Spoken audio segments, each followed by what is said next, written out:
Hi there, this trap is called Burn Baby Burn and it's in the Queen's Gambit Cambridge Springs variation, and we're going to track the game of Amos Byrne against Leo Forgach from Ostend 1906.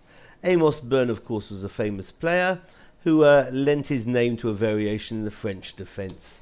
After d4 and d5, c4, the Queen's Gambit.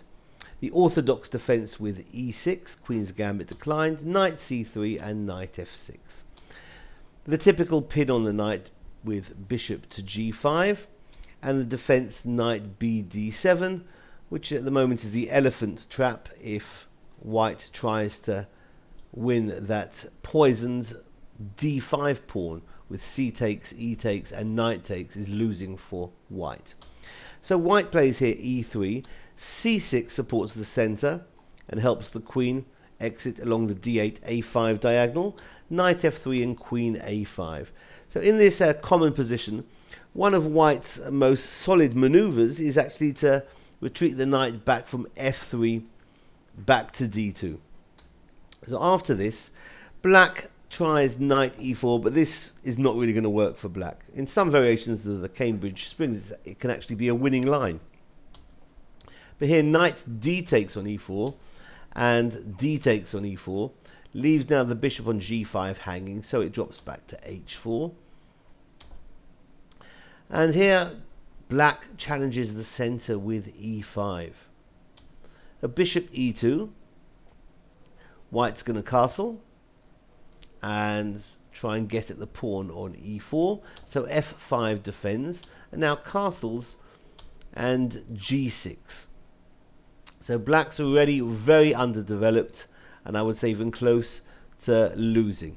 White really should take advantage of black's underdevelopment by prizing open the center with a move like d5, but equally as good here is this shutout move, c5, meaning black's really going to have trouble getting his pieces into play, with the queen on a5 precariously not in the action.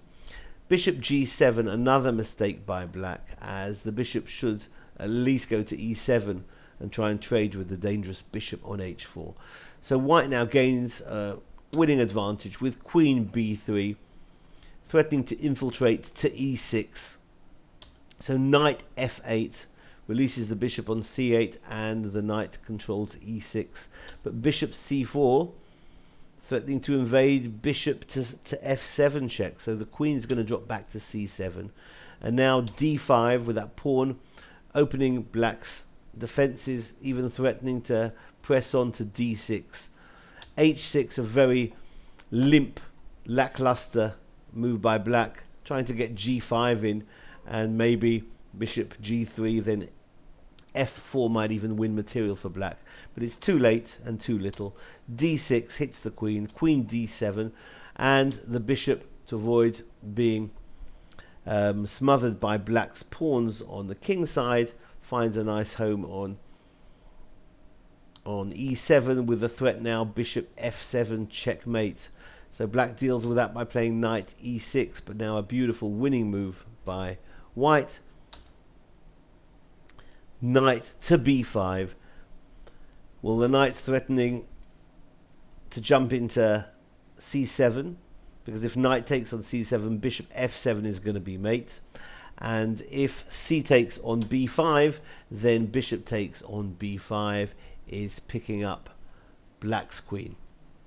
So this has been a trap called Burn Baby Burn in the Queen's Gambit Cambridge Springs. Thanks for watching. Bye bye.